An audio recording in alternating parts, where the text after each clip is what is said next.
দাউ দাউ করে জ্বলছে আগুন, আকাশ ছেয়ে যাচ্ছে কালো ধোঁয়ায়। শত শত মানুষ ভিড় জমিয়েছে সড়কে।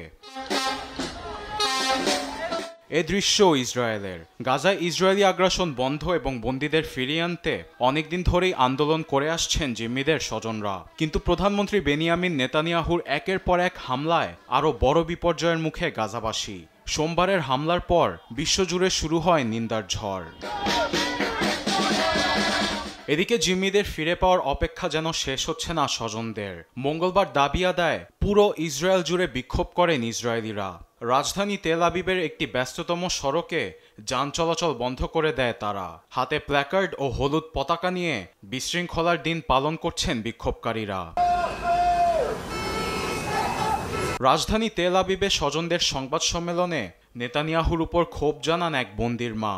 বলেন, চাইলেই যুদ্ধ থামিয়ে জিম্মিদের ফিরিয়ে আনা সম্ভব, কিন্তু তার গোঁড়ামির কারণে শত শত বেসামরিক মানুষের জীবন সংকটে পড়েছে।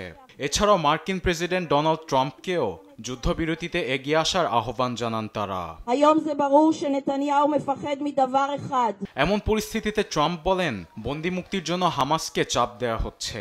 এদিকে সোমবারের হামলায় সাংবাদিক নিহত হওয়ায় দুঃখ প্রকাশ করে তদন্তের আশ্বাস দিয়েছেন ইসরায়েলের প্রধানমন্ত্রী। নিউজ ডেস্ক, দেশ টিভি।